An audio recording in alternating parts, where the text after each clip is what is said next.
So, welcome grade 7 students sa another video lesson natin na may kaugnayan sa ating mga talento. No? So, in the past weeks, pinag-usapan natin itong tungkol sa multiple intelligences, and I hope na buwag na no, sa ating mga kaisipan kung ano nga ba ang katotohanan tungkol sa pagkakaroon ng talento o talino ng isang tao. Kung noon, ang nagiging batayan natin sa pagtukoy sa mga matatalino sa mga kaklase natin o sa mga tao sa paligid natin ay yung husay nila sa pagsasalita, pag-recite, o kaya naman yung kausayan nila sa English or math. Sana nabago na yung notion natin no, tungkol doon dahil natutunan na natin ang teorya ng multiple intelligences ni Dr. Howard Gardner. At sinasabi nga rito na ang tao ay maaaring magtaglay ng isa o higit pang mga talino at the same time. No? At ayon sa kanyang teorya, originally, meron itong 8, pero dahil sa masusing pag-aaral pa ng iba pang mga psikolohista, nag-evolve na ito at meron na tayong 9 na multiple intelligences sa panahon natin ngayon. No? At yan.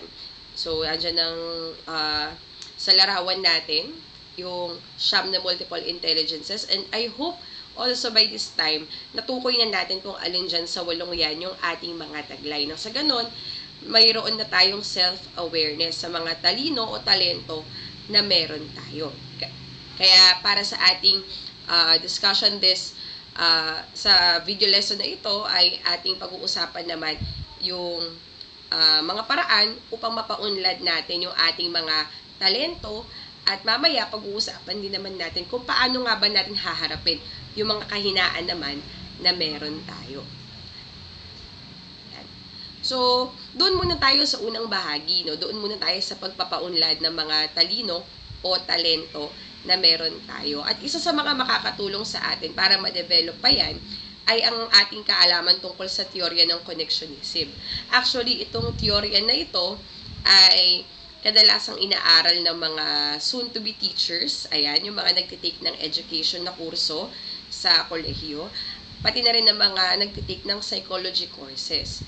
So, itong theory ng connectionism na ito, isa itong uri ng learning theory. At sabi dito, nagkakaroon ng pagkatuto o learning ang isang tao kapag nakikita niya na may kaugnayan yung mga bagay na ginagawa niya patungo sa kanyang mithiin. Yan. Naiisip nyo na ba kung ano yung mga bagay na ginagawa ninyo sa paaralan? Ngayong grade 7 kayo na masasabi ninyong ganado kayo pag ginagawa yun. Marahil isa yan sa mga patunay no, na kaya tayo ganado sa mga partikular na gawain na yun, dahil nakikita natin yung relevance nito sa ating mithiin sa buhay. Kahit ako nung high school ako, sa palagay ko naman, kaya ko namang mag-excel sa math during my high school days. Pero dahil hindi ko kasi nakikita na relevant itong pag-aaral ng math sa career na gusto ko in the future, ay hindi ako masyadong invest ng time at hindi talaga ako super natuto sa math. No? Siguro kung meron mang area o sabihin na natin, talento ako na talagang nalinang noong high school ako, yung husay ko sa pagsulat. So, nakikita ko kasi na yung pagsulat during high school days, relevant sa magiging career ko dahil during that time, gusto ko talagang career ay something related sa journalism o kaya sa broadcasting. Kaya talagang lahat ng paraan, lahat ng oportunidad para mas maging mahusay ako na sumulat ay pinasok ko. No? So, ayon kay Edward Lee Thorndike, magkakaroon lang ng learning or pagkatuto sa tao kapag nakikita niyang may connection, okay, yung ating ginagawa dun sa mithiin natin sa buhay. Kayo, ano bang mithiin ninyo sa buhay? Currently, ano ba yung nakikita ninyong career path na gusto ninyong pasukin in the future? Marahil kaya ganado kayo sa ilang mga asignatura o ilang mga gawain sa paaralan, dahil nakikita natin na may relevance ito, may connection ito doon sa career na gusto natin. At para mas maunawaan pa natin itong teorya ng connectionism ni Edward Lee Thorndike, meron akong ibabahagi sa inyong 3 prinsipyo na nakaugat din dito sa teoryang ito. Una, sa mga prinsipyo na may kinalaman dito sa um, theory ng connectionism ay yung law of readiness o prinsipyo ng pagiging handa. Ayon sa kanya, mahalagang handa ang isang tao na matutunan ng buong puso ang isang bagay o kakayahan upang matutuhan niya ito ng lubos. So, marapat lamang na handa ang kanyang katawan, isip, at emosyon bago maisagawa ang kakayahan. Ayan. So, siguro kung meron kayong mga atleta na kilala, malalaman natin na hindi basta-basta ang kanilang ginagawa, no? Bago pa sila maging mahusay ng isang atleta, meron silang ilang mga paghahanda na ginagawa. Nang sa ganun, maging ready ang sarili nila sa training na pagdadaanan nila. Ang ilan sa kanila, natutulog ng sapat na oras, kumakain ng malulusog na pagkain, nag-exercise, nagwa-warm up, nang sa ganun, kapag nag-training na sila at dumating ang pagkakataon, sumuong na sila sa laban, ay talagang mabigay nila yung 100% nila, no? And ganun din tayong mga normal na tao, no? Hindi man tayo siguro atleta, pero kahit na iba-iba, no, yung craft na meron tayo, baka yung iba dito ay mayroong musical intelligence, no? Bago tayo matuto ng lubos doon sa craft na meron tayo, it's important na ready tayo mentally, ready tayo physically, and even yung mga gamit na kailangan natin handa. Sa ganon, talagang ma-maximize natin yung oras natin sa pagkatuto o pag-train pa doon sa ating craft. Okay? So, yun yung una, prinsipyo ng pagiging handa o law of readiness. Pangalawa sa mga prinsipyong may kaugnayan dito sa teorya ng connectionism ni Edward Thorndike ay ang law of practice o prinsipyo ng pagsasanay. So sa prinsipyong ito, ang kakayahan ay maaaring mapalakas at mapahina batay sa bilang ng pag-uulit o dalas ng paggamit sa kakayahang ito. Dahil nga ang talento o talino ay isang pambihirang biyayan nagmumula sa Diyos, no? Maaari pa rin may pagkakataon na kapag hindi natin ito natuklasan o kaya naman hindi natin ito na-exercise, hindi ito na-put into practice, maaari itong mga lawang. Maaaring andyan lang yan, yes, pero hindi mo na-unleash yung inyong potensyal. Kaya mahalaga na una, makilala natin o matukoy natin yung ating mga talento o talino. Pangalawa, magamit yan at ma-put into practice. No? So, the more na inuulit natin o hanggat mas madalas nating ginagawa ang isang bagay na may kaugnayan sa ating talino o talento, lalo pa tayong mahahasa at lalo pa tayong magiging mahusay. Okay? Kaya ano man yung mga natuklasan ninyo tungkol sa sarili ninyo, ngayon na alam nyo na yung inyong mga multiple intelligences sa taglay, sana magkaroon tayo ng conscious effort to put into practice.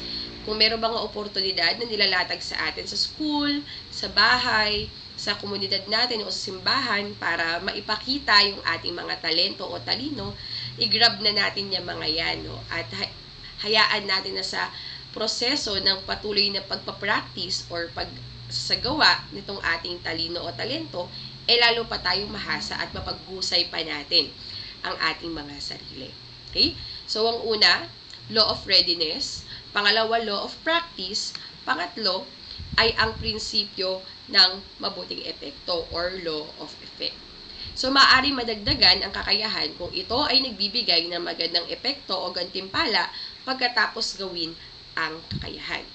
Kung napapansin mo, halimbawa na habang ginagawa mo or nakikita ng ibang tao yung talento o talino mo, pinupuri ka, sinasabihan ka na, ang galing-galing mo naman, kaya ang husay mo naman dyan. Pag naririnig natin yung mga salitang yun, no, maganda ang pakiramdam na dinudulot nun sa atin, di ba? So, siguro yung iba dito naranasan ng sumali sa mga contest, o kaya naman yung iba dito naranasan na mag-volunteer at nakita niya na sa pagsasagawa niya ng kanyang talento o talino, may mga taong talaga namang natutuwa, diba? At nag-e-express ng kanilang gratitude sa inyong volunteer work using your talents, talaga namang mabuti ang maidudulot nun sa atin na pakiramdam. Kaya kapag nakakatanggap tayo ng positive feedback from other people, kapag ine-exercise natin yung ating mga talents, nakikita natin na epektibo tayo, nakikita natin na mahusay tayo, at lalo pa tayo naiengganyo na gawin pa to paulit-ulit, no? Mag-engage pa sa mga gawaing ito na may kinalaman sa ating talino o talento.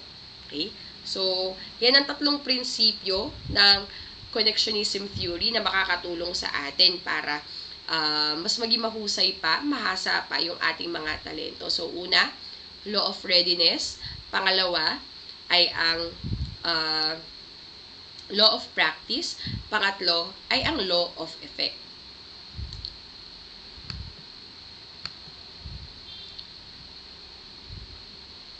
Yan. Sa makatuwid, kapag handa ang isang tao, nagsasanay siya ng regular at nakatatanggap na magandang epekto o gantimpala pagkatapos may isagawa ang kakayahan, mas nahahasa ang kanyang kakayahan. Ang pagkakaroon ng sariling kamalayan or awareness ay mahalaga hindi lamang sa pagtuklas ng angking talino at kakayahan, kundi pati na rin sa pagpapaunlad ng sarili. So, sana makatulong ito, no, sa pagpapaunlad ng inyong mga talento sa kasalukuyan. Nawa, ma-apply itong tatlong law na may kinalaman sa connectionism theory para mas maging mahusay pa kayo sa inyong craft. No? So, speaking of pagpapaunlad ng talino o ng talento at kakayahan, meron pa akong ilang mga kaalaman na ibabahagi sa inyo patungkol dito.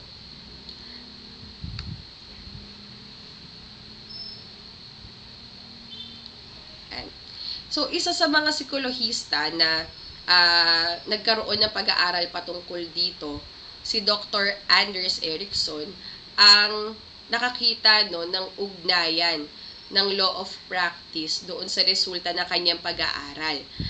Mula sa kanyang pag-aaral, napagtanto niya, no, na kung nais ng isang tao ng mahusay na pagganap o expert performance sa kanyang craft, ay kailangan ng masusing pagsasanay o deliberate practice. Pinagtitibay ng dalawang pag-aaral na ito, yung pag-aaral ni Thorndike at ni Ericsson, na talaga naman, no, di natin maitatanggi na practice makes perfect. Kaya naniniwala ba kayo dito? Practice makes perfect. Sa makatuwid, kahit gaano pa ka-challenging ang isang gawain, kahit na gaano ito kahirap, kung pagtutuunan natin ng pansin, kung bibigyan natin ng panahon, focus, passion, ay mapagtatagumpayan natin ito. Yan. So, tandaan natin itong tatlong mahalagang sangkap sa pagpapaunlad ng ating mga talino o talento. So, una, mahalaga ay paglaanan natin ito ng panahon. So, give time. Okay? So, maglaan tayo ng regular na panahon o oras at lugar kung kailan at saan natin gagawin yung kakayahan na gusto nating mapaunlad pa. Pwede kang maglagay ng weekly na schedule na tuwing araw na to, gagawin mo tong task na ito para masanay pa, no, yung mga talento at talino na meron ka.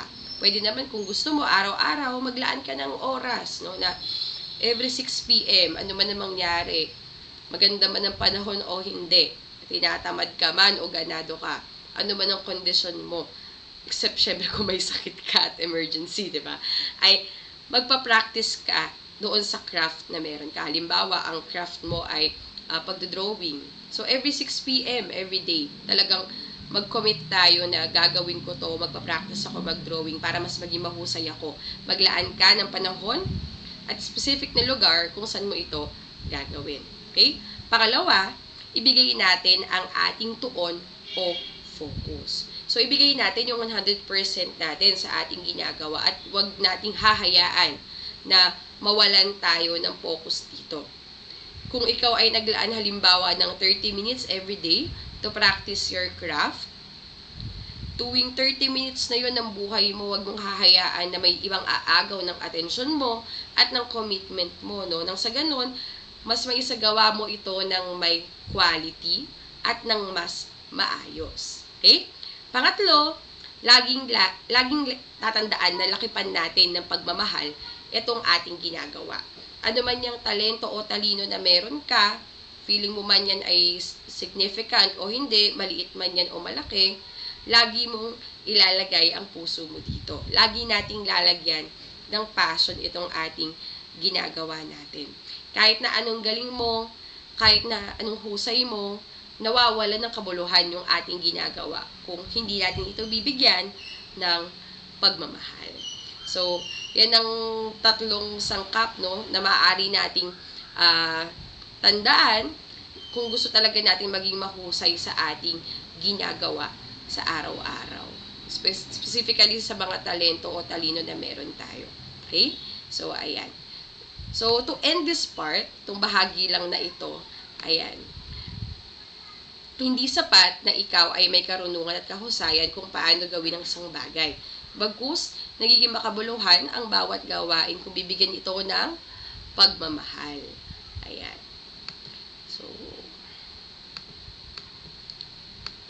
So ngayon, sa susunod na bahagi ng ating pag-aaral ay pag-uusapan naman natin yung ating mga kahinaan. Ayan. So I hope you're still there at nakakapag-take down notes tayo para makatulong sa ating pag-aaral at pag-review.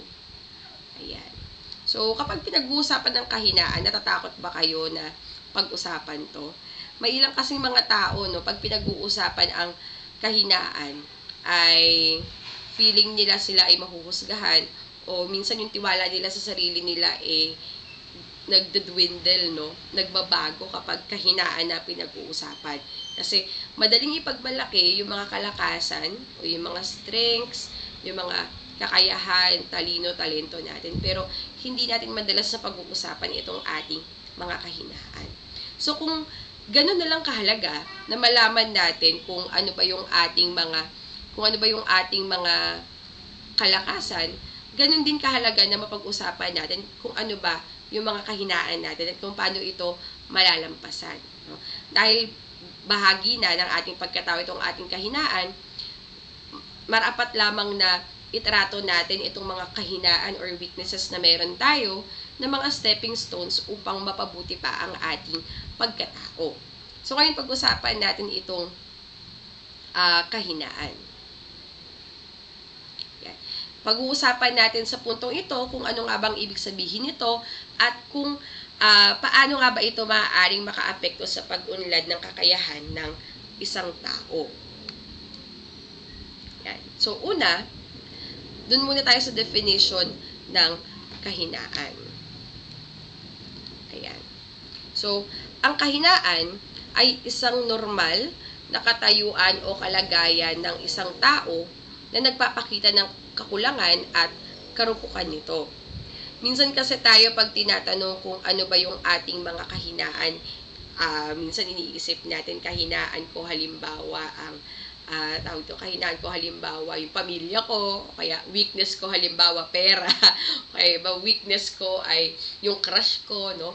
Pero sa konteksto ng pinag-aaralan natin ngayon sa ESP, magpo-focus tayo dun sa mga kakayahan na hindi natin nagagawa ng mahusay. Ano ba yung mga gawain kung saan nakikita natin na meron tayong kakulangan at karupukan? At itong mga areas sa buhay natin kung saan nakikita natin meron tayong kakulangan o karupukan ay maaari nating ituring na mga kahinaan natin. No? At ang good news naman sa atin, kahit na meron tayong mga kahinaan, normal na bahagi ito ng ating pagkatao. Recently, may pinanonood akong Netflix series, Young Sheldon. So, sa mga nanonood dyan ng Young Sheldon, alam nila to, no? Si Sheldon, 9 years old lang siya na bata, pero genius siya. So, kung sa edad natin ngayon, or dito sa Pilipinas, kapag 9 years old ka, nasa grade 4 or grade 5 ka lang, doon lang yung level mo, no? Yung pinag-aaralan mo. Si Sheldon, nag-aaral na siya sa antas ng mga 14 or 15 years old. So, kung sa atin siguro sa konteksto natin nasa grade 9 na, no, ganun siya ka-genius at ang dami niyang alam, lalo pa tungkol sa science. Madali siyang matuto, madali siyang makamemorize. Pero, kahit na gaano siya katalino, kahit gaano siya kahenyo, meron pa rin siyang mga kakulangan bilang tao. So, ilan lang sa mga napansin kong weaknesses niya, hirap siya makipag-socialize, hindi siya madaling makibagay sa mga tao unless ka-wavelength niya. Ayan. At meron siyang ilang mga weaknesses, no, na may kaugnayan sa mga takot niya. Halimbawa, yung takot niya sa aso, takot niya sa germs, ganyan, no. At medyo, sa assessment ko lang naman, medyo feeling ko mababa yung kanyang emotional quotient. So, hindi siya magaling makabasa o madaling maka-identify ng emosyon ng ibang tao. Maski siya may mga struggles din siya sa pag-identify ng kanyang emotions. May one time nagsaselo siya pero hindi niya maamin sa sarili niya na jealousy, yung emotion na nararanasan niya. No? So, kahit may mga ganong klaseng tao sa totoong buhay kagaya ni Shelton na matalino, feeling natin pinagpala na sila, ang dami nilang kayang gawin, ay meron pa rin silang mga kahinaan. No?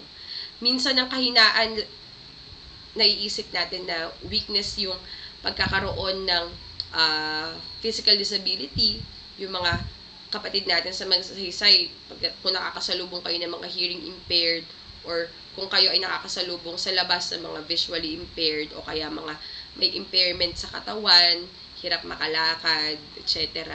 Feeling natin, yun na yung mga weakness, no, na meron ang isang tao. Pero, ang weakness din natin, o yung mga kahinaan natin, maaaring ito ay panloob din. No? Baka meron tayong ilang mga birtud na hindi pa lubusang taglay bilang tao. Ayan. Baka yung ilan sa atin dito, yes, meron siyang mga kalakasan, meron siyang mga talento o talinong taglay. Pero, pag humaharap na siya sa maraming tao, nawawala yung galing niya o nawawala yung kumpiyansa niya sa kanyang sarili, no? Maaaring mahusay ka nga, talentado ka nga, pero baka yung iba sa atin kahinaan ng kawalan ng tiwala sa sarili. Diba? O baka yung iba naman dito, interpersonal lang kanyang intelligence. Baka yung iba sa atin magaling makibagay sa ibang tao, magaling makipag-usap, magaling kumunik sa ibang tao, kahit strangers, pero meron pa ring problema sa mga taong may atraso sa kanya. Paulit-ulit pa rin niyang nare-recall at hina-highlight yung mga pagkakamaling nagagawa sa kanya ng ibang tao. So, maaaring magaling ka makibagay sa ibang tao, pero may issue ka naman sa forgiveness. So, marahil kahinaan mo yun, no? So, maaaring panlabas, maaaring panloob ang kahinaan ng isang tao, no? Pero ano pa man yan, ito ay nagsisilbing hamon para sa atin para magsumikap na baguhin yung mga nakasanayan nating mindset, yung mga nakasanayan nating pag-uugali at palitan ito ng mga birtud na makakapagpaunlad sa ating mga sarili. So kung ganun na lang kahalaga na malaman natin yung mga kalakasan natin, yung mga talino at talento na meron tayo, mahalaga rin na matukoy at malampasan natin itong mga kahinaan na meron tayo para mapaunlad natin ang ating pagkatao. Pero ang tanong natin ngayon, paano nga ba natin matutukoy yung mga kahinaan natin? Sabi ko kasi kanina, ang kahinaan hindi lang naman yan pamilya o kaya naman pera o kaya yung crush natin. Ang tinutukoy natin mga kahinaan dito yung mga kakulangan natin sa kasanayan, no? Paano ba natin malalaman kung kahinaan natin yung bagay na yun? So, una, pwede mong pansinin yung mga madalas mong iniiwasan. So, kung paulit-ulit mong iniiwasan ang isang mahalagang gawain ng walang mabigat na dahilan, maaaring isa itong indikasyon na hindi ka mahusay sa gawain ito. Pwede niyong isipin ngayon, no? Ano ba yung mga gawain sa eskwelahan na madalas mong iniiwasan? Baka yung iba sa atin dito madalas iniiwasan sa eskwela ng pagsayaw. Kapag usapang sayaw na sa PE, nangangatog na yung tuhod niya, ayaw niya makipag-participate kasi alam niyang weakness niya, no, ang pagsayaw. O baka yung iba naman dito kapag paggawa ng mga arts and crafts, kaya pagdodrawing, Baka meron dito, iniiwasan niyang ganyan kung gawain kasi aware ka sa sarili mo na hindi ka mahusay sa gawain ito. O baka yung iba naman dito, recitation, pagme-memorize, o kaya naman reporting, o kaya mga written exam like essays. Ganun yung mga iniiwasan natin. Baka indikasyon yan na meron tayong kahinaan sa mga areas na yun dahil aware tayo na hindi tayo mahusay doon at yun ang ginagawa ating dahilan o nag-iisip na lang tayo ibang palusot para ipagpaliban natin gawin yung mga bagay na yun. So yan, makakatulong yan. Una, pansinin mo yung iyong mga iniiwasan.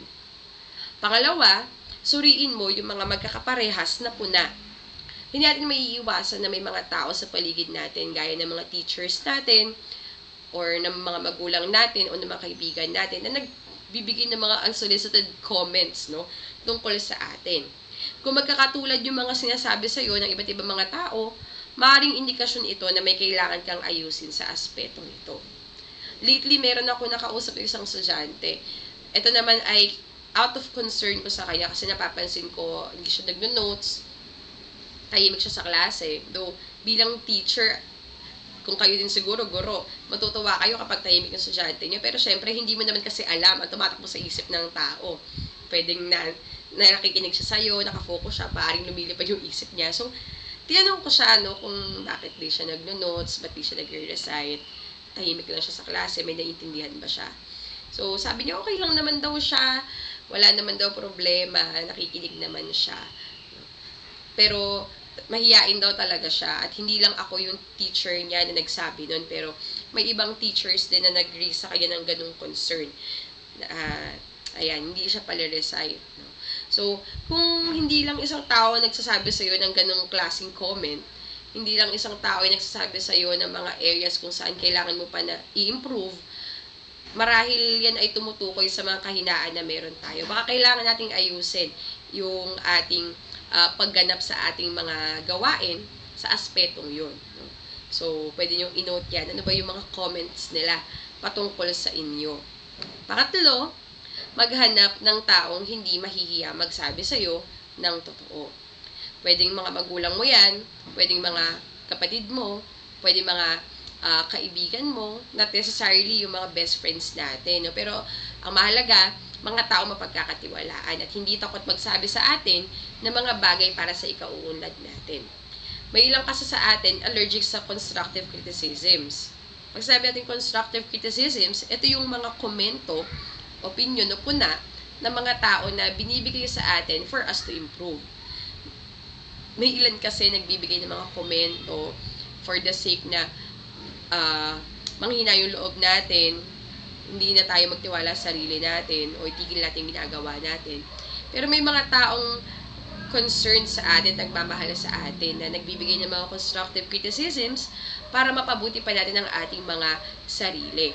Kaya kung meron kayong mga taong ganyan sa paligid ninyo, may mga kaibigan kayong nagsasabi sa inyo ng katotohanan with love, i-treasure nyo sila kasi kailangan natin yan to improve ourselves, no? At kung kayo rin ay may mga kaibigan na malapit sa inyo at nakikita ninyo na meron silang mga kahinaang taglay na kailangan pagtuunan ng pansin, yan, sana makapagbigay din tayo ng mga constructive criticism sa kanila para makatulong na mapaunlad pa yung kanilang mga sarili. Pang-apat, alamin mo ang mga biro. Kung ikaw ang laging sentro ng biroan, maaaring palatandaan ito na tinutuwid ka ng mga tao sa paligid mo sa pamamaraang katawa-tawa. Yan. Sa atin sa Pilipinas, dahil tayo ay high context culture, hindi tayo confrontational at madalas dinadaan natin sa biro yung mga komento na gusto nating ipahayag, no? Halimbawa na lang kapag meron tayong mga kaklaseng matigas ang katawan, no? Pagdating sa pagsasayaw, yung iba sa atin ginagawang biro yung kahinaan ng tao sa pagsasayaw. Minsan sinasabihan natin sila na, uy, tigas naman ang katawan mo, kulang ka pa ata sa pakulo. Diba? Kinumpara ka pa sa ulam na kailangan palambutin, diba? Kulang ka pa sa pakulo. O kaya yung iba naman sa atin, yung mga may kahinaan sa pag-awit, no? madalas linya natin kapag kumakanta sila ng, uy, baka umulan. O kaya naman yung iba sinasabi natin sa kanila na, uy, may narinig ako, nabasag ata yung bumbilya. So, ganun tayo mga Pinoy, no? Though, hindi naman natin tino-tolerate dito ang bullying. Kasi there's a thin line between cracking jokes sa mga friends natin and bullying. Though, as much as we want to, gusto natin pa rin maging marespeto sa kapwa natin kahit gaano tayo ka-close sa kanila, no? Pero, let's try to identify, no? Ano ba yung mga madalas ginagawang biro patungkol sa iyo? Baka kailangan talaga nating i-improve yung area na yan o gawin yung best natin para ma-overcome yung kahinaan natin sa area na yan. Nang sa ganun, mapabuti natin ang ating mga sarili. Okay? At panghuli, pagnilayan ang mga nakaraang kabiguan. So, hindi ka magiging magaling kung hindi mo susuriin at pagninilayan ang mga nakaraang kabiguan mo. Baka may ilan dito nakaranasan na magkaroon ng mababang grade. Hindi naman siguro super baba, pero baka may na-expect ka kasing grade tapos hindi yun yung nakuha mo. No? So, baka yung iba nakaranas na nun, o baka yung iba naman dito ay sumali na sa contest, hindi nanalo, o baka naman may ilan dito na pagsasabihan na masasakit na salita ng mga taong malapit sa kanya patungkol sa mga kakayahan niya. So, yung mga kabiguan na yan, yung mga disappointments na yan sa buhay natin, gamitin natin yan at matuto tayo mula dyan. No? Suriin natin what went wrong, no? Bakit hindi nag-work? Bakit hindi tayo nagtagumpay? Ba't hindi tayo nakakuha ng mataas na marka? O ba't di tayo nanalo? O bakit ganun yung komento nila? Bakit masakit, no? So, suriin natin at mag-reflect tayo kung bakit nga ba nangyari yung mga bagay na yun. At umisip tayo ng mga paraan, paano ba tayo makaka-move forward mula sa mga kabiguan na to. No? So, kung kayo ay nakaranas ng kabiguan in the past, hindi naman yun yung magde-define sa atin unless hahayaan natin. Okay? So, ang kabiguan na yan is just an event. Yan. It happens to most of people around us, no? Kaya, ano man yung kabiguang naranasan ninyo, gamitin nyo yan as a stepping stone para mas maging mahusay pa sa ginagawa ninyo. Okay? So, tandaan, ang lahat ng tao ay may taglay na mga kahinaan. Sa pamamagitan ng pagsisikap at grasya ng Diyos, malalampasan natin ang mga to. Ang pagtatagumpay sa aspetong ito ay maihahandog natin sa Diyos sa pamamagitan ng pakikipagkapwa at pagkamit ng kabutihang panlahat. Whenever you feel na you're not enough, or whenever you feel that you're crippled because of your weaknesses, maybe it's a reminder na kailangan nating mag-ask ng help sa Lord, no? Hindi naman nilalagay ng Lord yan sa buhay natin para i-power trip lang tayo o para ipamukha sa ating mahina tayo, no? There's a reason behind it, no? And sana hindi natin ma-miss out kung bakit meron tayong mga ganong klaseng weaknesses at paano nga ba natin mapagtitibay yung ating relasyon sa Diyos as we ask for His help, ask for His grace, na mapagtagumpayan natin itong mga kahinaan na meron tayo. No?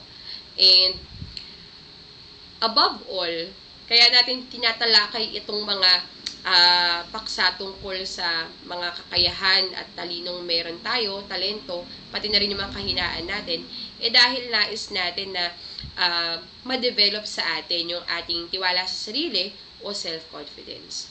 Alam niyo ba, maraming mga taong nakaka-miss out na mga opportunities sa buhay nila just because na-highlight nila palagi yung mga weaknesses na meron sila. Meron ba kayong kilalang taong ganyan? Baka merong malapit sa buhay ninyo, no, na naka-miss out na malalaking opportunities sa buhay niya just because may past failure siya, o kaya naman lagi niya kasing iniisip yung mga kahinaang meron siya. Sana hindi yun mangyari sa atin, lalo in the future kapag tayo ay nag-progress pa sa pag-aaral at tayo ay nagtatrabaho na, no? So, pag-usapan natin ngayon, paano nga ba tayo makaka-gain, no, ng self-confidence? Ano ba yung mga karaniwang misconceptions o maling kaisipan tungkol sa self-confidence na maaaring pinaniniwalaan natin kaya hindi tayo umaasenso? Baka kaya hindi tayo tawag dito, kaya hindi natin nade-develop pa yung ating tiwala sa sarili. So, una sa lahat, i-define muna natin ano ba yung tiwala sa sarili or self-confidence. So, ang tiwala sa sarili ay ang paniniwala sa sariling kakayahan.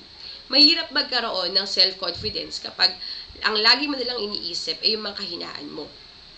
Kaya, inuna talaga natin talakayin yung mga kakayahan at talentong meron tayo kasi it will just prove na may kaya kang gawin. Meron kang kakayahan. Okay? And the more na pinaniniwalaan mo yung kakayahan mo yon, na kaya mo itong gawin, mahusay ka na sa pagganap ng mga gawaing ito, the more na mabuboost yung ating self-confidence, no? May mga pagkakataon makakatulong naman sa atin yung mga kahinaan na meron tayo dahil malalaman natin anong areas pa sa buhay natin yung kailangan pang ayusin, kailangan pang i-work out. Pero if we want to gain self-confidence, aside from knowing our strengths, aside from knowing ano ba yung mga talentong meron tayo, mahalagang makita rin natin yung ating mga sarili na nag-e-effort, no? Talagang merong conscious effort na ginagawa para mabago pa o mapaghusay pa yung mga bahagi sa buhay natin na maituturing nating kahinaan. No? So, kung nais natin na magkaroon ng kumpiyansa sa sarili, meron tayong mga bagay na mahalagang tandaan tungkol sa tiwala sa sarili. Una, ang tiwala sa sarili ay hindi namamana. Iba kasi iniisip na ay, si nanay tsaka si tatay malakas ang loob. So, ako din, automatic, malakas ang loob ko, anak nila ako eh. Hindi ganun, no? Ang tiwala sa sarili ay nalilinang. Ito ay nade-develop.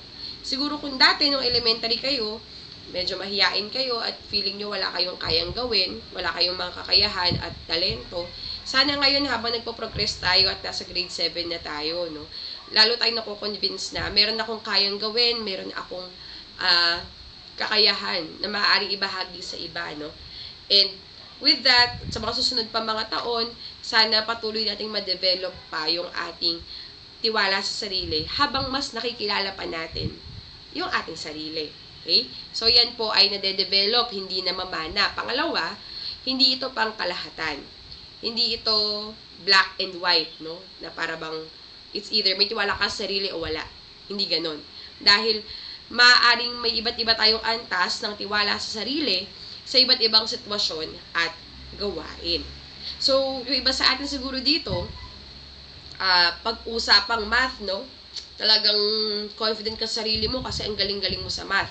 Pero pagdating na sa English, halimbawa pag-recite o kaya pag-report o kaya paggawa ng mga essays, ay medyo bumababa na yung self-confidence niya, no? And huwag kayong mag-alala, it's normal. Okay? Actually, meron ako mga kaklaseng ganyan, lalo sa mga boys dati nung high school ako. Ang galing-galing nila sa math, no? Pero dahil alam nila na medyo kahinaan nila ang English, di na sila lumalaban doon. Medyo mababa ang kanilang self-confidence pagdating sa English na subject namin. Kahit ako rin personally, pag-usapang math, dahil alam ko yung kakayahan ko at weakness ko siya, no? Ay medyo mababa ang tiwala ko sa sarili ko pag computation talaga, no? Kapag pag-solve ng math problems. Pero kapag halimbawa, pasalitain mo ako sa harapan, no? Gawin mo akong MC o kaya paggawan mo ako ng program or kahit ano, na basta strength ko, tumataas yung tiwala ko sa sarili ko. Kasi alam kong kalakasan ko yun. Alam kong doon ako magaling. Kaya kung kayo ay may ganung karanasan sa kasalukuyan na feeling ninyo, ano ba talaga, may tiwala ba ako sa sarili ko o wala? Ayan, normal lang yan dahil meron tayong iba't ibang antas ng tiwala sa sarili batay sa iba't ibang sitwasyon at gawain. Okay? Pangatlo, nagbabago ang tiwala sa sarili sa paglipas ng panahon. Maaaring tumaas, maaaring bumaba ang ating tiwala sa sarili ayon sa karanasan natin sa buhay. Baka yung iba dito, first time ninyo, ngayong high school kayo, maka-join ng mga contest, no? Siguro dati, wala pa kayong confidence sa sarili ninyo sa pag-express ng talents ninyo, pero dahil nanalo ka sa contest, no? Talaga namang tumaas pa yung tiwala mo sa sarili mo.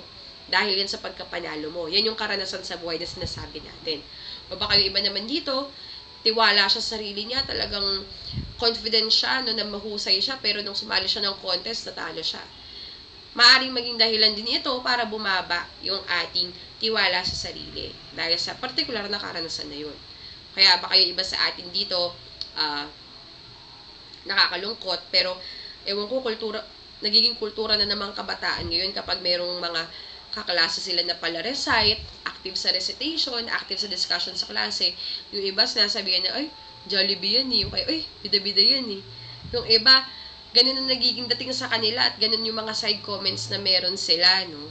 Kahit na alam mo sa sarili mo na tama lang naman yung ginagawa mong pagre-recite, tama lang naman yung ginagawa mong pagpa-participate, dahil sa mga ganung klaseng komento, may ilang mga tao maaaring bumaba yung tiwala nila sa sarili nila. Okay? So, wag nating hayaan, no, na tayo mismo ang mag-cause pa na bumaba ang tiwala sa sarili nitong mga kaklase natin o ng mga kaibigan natin, no? Dahil alam naman natin na hindi naman lahat ng tao ay madali para sa kanila na bawiin yung tiwala sa sarili. Okay? Sumunod, ayan, hindi ito nakasalalay sa mga bagay na labas sa ating sarili. Halimbawa, pagiging mayaman o pagkakaroon ng mga tao nagmamahal sa atin. No? So, tandaan natin, no, na ang paglinang ng self-confidence, it must be inward. Dapat nagsisimula ito sa ating sariling pagkakakilanlan, no, sa ating identity. Gaano ba kakilala yung sarili mo? Ano ba yung mga strengths and weaknesses na meron ka, no? Huwag nating idepende yung ating tiwala sa sarili sa mga external na mga bagay. Like for example, pagiging mayaman, ang pera maaaring mawala, maaaring maubos, maaaring manakaw. Even yung mga taong nagmamahal sa atin, like our parents, our friends, maaaring silang mawala o maaari silang mapalayo sa atin. Kaya napakadelikado kung ibabatay natin doon, no, yung ating tiwala sa sarili.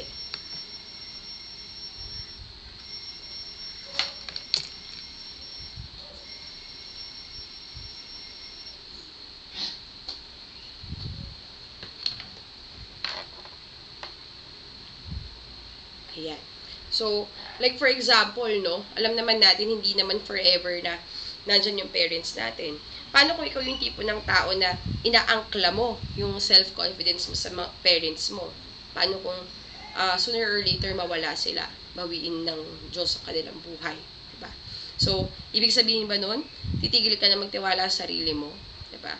So, kung nakaangkla sa kanila yung tiwala mo sa sarili, marahil talagang ma-break yan, mawala yung ating self-confidence dahil nakadepende sa tao yung ating self-confidence. Ganyan din halimbawa sa mga kaibigan natin. Kahit na sabihin mo, ang saya-saya ninyo ngayon, no? Talagang nasa peak kayo ng kasiyahan bilang magkakaibigan. Time will come, maaari tayo magkahiwa-hiwalay.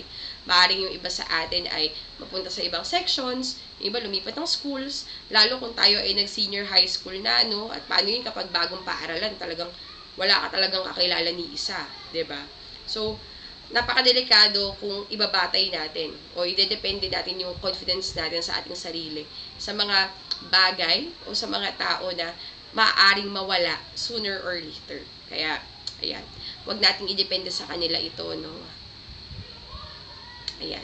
So, tandaan, kung hindi mo kilala ang iyong sarili, paniniwalaan mo ang sinasabi ng iba tungkol sa iyo at sila ang magdidikta sa iyo ng iyong mga kakayahan at limitasyon. So, wag nating hayaan na ibang tao ang mag-cause ng pagbaba ng ating self-confidence. And wag din nating hayaan most of the time, no, na laging manggaling sa ibang tao yung kumpiyansa natin sa ating sarili. Dahil, tandaan, mas mainam kung ating self-confidence ay nagmumula dito sa atin mismo dahil kilala mo yung sarili mo. Alam mo yung identity mo, you know so well kung ano yung mga kalakasan at kahinaan na meron ka at tanggap mo ang sarili mo for who you are. No? Ayan. Kaya, ayan, to end this part, itong bahagi na ito, ayan, mayroong quote si Sean Covey, no? Siya ang sulat ng aklat na 7 Habits of Highly Effective People. Sabi niya, ang tunay na kabiguan ay ang kabiguan ng isang taong hindi kumilos upang paunlarin ang sarili. Yan. Kaya ngayon na aware na kayo sa mga weaknesses na meron kayo, pati na rin sa mga kabiguan na naranasan ninyo in the past, sana gumawa tayo ng konkretong mga paraan, no, upang kumilos tayo sa pagpapaunlad ng ating mga sarili. Okay? So, meron akong ibabahagi sa inyo dito na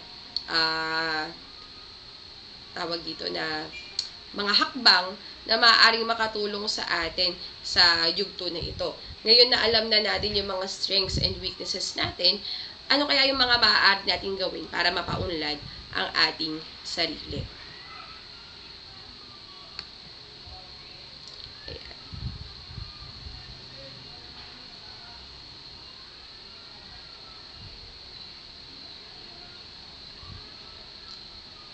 Ayan. So, paalala lang, no? Isang mabisang paraan upang masimulan ang daan sa pagpapaunlad ng sarili ay ang paggawa ng plano o mga hakbang sa pagkamit nito. Mahirap kasi na gusto lang nating magbago o gusto lang natin na mapaunlad ang ating sarili pero wala tayong konkretong plano. Sabi nga, if you fail to plan, you are planning to fail. Kaya kung gusto natin na magkaroon tayo ng talagang totoo, no, na pag-unlad sa ating mga sarili, mahalagang na pagpaplanuhan din natin itong mga bagay na ito. Yan. Ayon kay Stephen Covey sa 7 Habits of Highly Effective People, begin with the end in mind. Kung nais nating simulan, no, itong pagbabagong ito sa ating mga sarili, gusto nating maranasan itong pag-unlad na ito, magkaroon na tayo ng clear picture sa isip natin kung ano ba yung gusto nating maging in the future. Ano bang klaseng version ng sarili mo yung nais mong makita after netong prosesong ito, no, ng pagpapaunlad sa ating mga sarili. Makakatulong to para matakda natin or maset natin yung mga goals or tunguhin natin tungo sa pagpapaunlad ng sarili. Dapat taglay natin yung mga kasanayang kailangan nating matutunan, mga talento at kakayahang kailangan paunlarin, pati na rin yung mga kahinaang kailangan nating malampasan. Nang sa ganon, mapaunlad natin ang ating sarili at makapaglingkod din tayo sa ating lipunan. So, yan ang ating pag-uusapan naman sa bahaging ito. Ang plano sa pagpapaunlad ng sarili o personal development plan. Yan. So, meron tayong mga hakbang dito, no, kung paano nga ba tayo makakagawa ng plano sa pagpapaunlad ng sarili. So, una, tukuyin kung saan mo nais o kailangan tumungo at anong aspeto ang kailangan paunlarin at dapat unahin. Ano ba yung mga pangarap mo? Ano ba yung mga talento at kakayahan na kailangan mong sanayin pa? Magandang matukoy natin yung mga bagay na yan. Okay. Pangalawa, tukuyin mo kung nasaan ka ngayon. Ano yung current self mo ngayon? No? Ano yung current state na meron ka? Ano yung mga kalakas at kahinaan na meron ka? Magandang matukoy din natin yan. Kung kayo ay meron ng kasagutan sa mga tanong earlier, kung ano ba yung mga talino, talento meron tayo, ano ba yung mga weaknesses na meron tayo, pwede nyong i-include dyan sa bahaging yan. No? Yan ang sumasalamin sa ating current self. Okay. Pangatlo, kailangan lapatan ito ng mga paraan kung paano isasagawa ang mga pagbabago. Ano ba yung mga hakbang na pwede mong gawin para mapaunlad ang iyong sarili? Yan. So, kayo lang ang makakapagsabi niyan. Kayo lang ang makakapaglagay dyan, no, ng mga hakbang dahil kayo lang naman ang makaka-assure na kakayanin nyo to at magagawa nyo talaga ito in real life. No? So, yan. So, kanina yung unang tanong, tukuyin mo kung saan mo nais. No? Pwede mong ilagay dito sa tunguhin na part. No? Ayan. Tapos, yung pangalawa, tukuyin mo kung nasan ka ngayon. Pwede mong ilagay dito sa simula. Ayan, na bahagi. At pangatlo, yung mga paraan kung paano mo isasagawa yung mga pagbabago at pagpapaunlad ng iyong sarili, dito mo siya ilalagay sa paraan dito sa arrow. So, yan yung mga steps na kailangan natin gawin para mapaunlad ang ating sarili from our current self to our ideal self. Ayan. So, yun ang logic netong ating graphic organizer sa part na to. No? Ayan. So, sa puntong ito, siguro iniisip natin na napaka-challenging, no? Na gumawa ng paraan para paunlarin ang ating mga sarili. Napaka-challenging para sa atin ang tukuyin at tanggapin even yung mga weaknesses na meron tayo. Pero hindi naman na yan bago sa atin, no? Hindi na yan bago sa tao. Lahat tayo ay dumadaan sa puntong yan dahil lahat naman tayo hanggat nabubuhay. Lahat tayo ay work in progress. Lahat tayo ay hindi pa tayo finished product. Kagaya na lamang halimbawa ng isang sculpture. Kung kayo ay nakabisita na sa mga museums, no? Kagaya ng isang sculpture, tayo ay work in progress. Sa proseso pa tayo ng pagpapaunlad ng ating mga sarili. Hindi pa tayo pang museum levels na pwede nang i-front sa ibang mga tao. No? Pero until we see God face to face, no? We are still a work in progress. Marami pang areas sa buhay natin na kailangan pang ayusin, kailangan pang pagbutihin. Kaya kung matutukoy natin ngayon, as early as now, itong mga areas kung saan kailangan natin ng development at malalampasan natin ito, talagang ma-achieve natin yung satisfaction, no? Na makita ang ating mga sarili na nagpo-progress from our current self towards ideal self. Kaya, ayan. Stepping stone lang din itong ginagawa natin para makatulong sa pagpili din natin in the future ng kurso o ng track at strand na ating kukunin sa senior high school at sa kolehiyo. No? Ayan.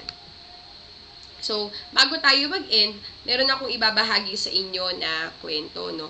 Ito ay mula sa Biblia, sa Matthew 25 verses 14 to 30. Kung kayo ay familiar dito, itong bahaging ito ng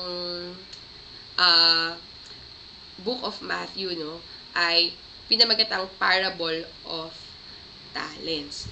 So, isa sa mga magandang kwento sa Biblia, itong Parable of Talents, no? At I hope meron kayong matutunang mga wisdom dito, no? Na makakatulong sa atin para ma-encourage pa na na i-improve pa ang ating mga sarili at maging good steward ng ating mga talento at kakayahan. Ayan. So, katulad ng kwentong ito, ang kaharian ng langit. May taong aalis para pumunta sa malayong lugar. Kaya tinawag niya ang mga tauhan niya at pinagkatiwala niya ang property niya sa kanila. Binigyan niya bawat isa depende sa kakayahan nila. Nagbigay siya sa isa ng 5,000 gold coins, 2,000 naman sa isa, at 1,000 sa isa pa. Tapos, umalis siya. Kumilos agad yung tauhan na nakatanggap ng 5,000 coins at ininvest niya yon. Kumita siya ng 5,000 pa. Tulad ng nauna, kumita ng 2,000 pa ang tauhan na tumanggap ng 2,000 coins. Pero yung tauhan na nakatanggap ng 1,000 coins, naghukay sa lupa at binaon ang pera ng amo niya. Paglipas ng mahabang panahon, bumalik ang amo at pinag-report ang mga tauhan. Lumapit yung tauhan na nakatanggap ng 5,000 coins. At sinabi, "Boss, ito po yung 5,000 coins na iniwan nyo sa akin. Ito naman po yung 5,000 na kinita ko." Sabi nung boss, "Magaling. Mabuti ka at maaasahan," sabi ng amo. "Dahil naging tapat ka sa maliit, ipapamanage ko sa iyo ang mas malaking halaga. Halika't mag-celebrate tayo." Tapos, lumapit naman yung tauhan na tumanggap ng 2,000 coins. Sabi niya, "Boss, ito po yung 2,000 na iniwan nyo sa akin. Ito naman po yung 2,000 na kinita nito." "Magaling, mabuti ka at maaasahan," sabi ng amo. "Dahil maaasahan ko sa maliit na halaga, ipapamanage ko sa iyo ang mas malaking halaga.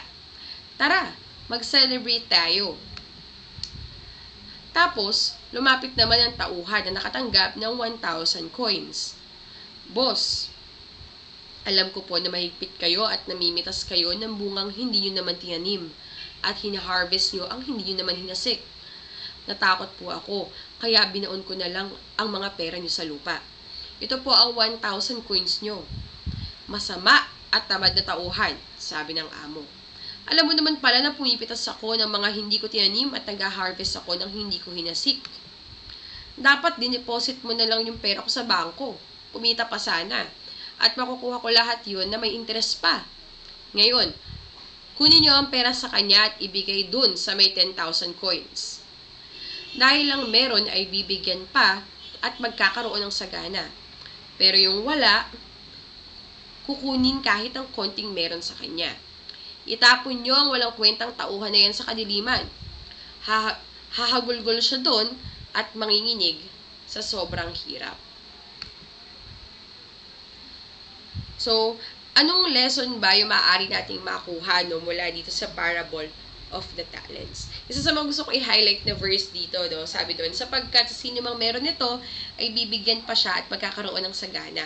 Ngunit ang wala, maging ang sa kanya ay aagawin pa. Lahat tayo ay pinagkalooban ng Diyos ng kanya-kanyang makakaloob, Siguro dito, yung talents kasi sinasabi dito sa Bible ay mga coins, Pero, ano man yung binigay sa atin ng Diyos, yan man ay kaperahan, Pero, focus tayo dun sa mga kakayahan na binigay niya sa atin, mga talentong binigay niya sa atin. Gaano man karami, o gaano man kakonti, yung mga kakayahan at talentong binigay sa atin ng Diyos, gamitin natin siya ng maayos. Gamitin natin siya kagaya na lamang nung unang servant, na talagang ininvest niya, Minaximize niya yung paggamit ng 5,000 coins niya para magbunga pa ito ng mas marami. Sana tayo din, ano man yung binigay sa atin ng Diyos na kakayahan o mga talento, gamitin din natin ito sa paraan na mapagyayaman pa natin ito, At mapagbubuti natin yung ating mga sarili. Huwag sana nating maranasan na masabihan kagaya nung pangatlong servant na dahil ingat na ingat siya, ayaw niyang gamitin yung mga talents na binigay sa kanya in a good way. Ayan. Bawiin sa atin ng Diyos ano man yung pinagkaloob niya sa atin. Kaya bilang tayo ay mayroong mga kaloob ng Diyos na natanggap, mayroon tayong makakayahan at talentong kayang gawin, huwag natin sanang itago yan, Gamitin natin ito sa pagpapaunlad ng ating sarili at paglilingkod sa ating kapwa. So, napauunlad natin ang ating mga talento sa tuwing ginagamit natin ito para sa kabutihan. Ayan. Ayan. Napaunlad natin ang ating mga talento sa tuwing ginagamit natin ang mga ito sa kabutihan. So, I hope meron kayong natutunan sa ating session ngayon. Medyo mahaba nga lang siya, pero I hope nakita natin yung kahalagahan ng pagtukoy at paglampas sa mga kahinaan natin. Kung gaano kahalaga na malaman din natin yung mga strengths and weaknesses natin. And to end, I hope maging good steward tayo ng kung anumang kakayahan, anumang talento na binigay sa atin ng Diyos. Ano man yan na binigay sa atin, nasa sa atin yan for a reason. And I hope magamit natin yan for the glory of God at para maranasan din ng ibang tao yung kabutihan ng Diyos sa ating mga buhay. So, yun lang. I hope you learned something and have a blessed day ahead.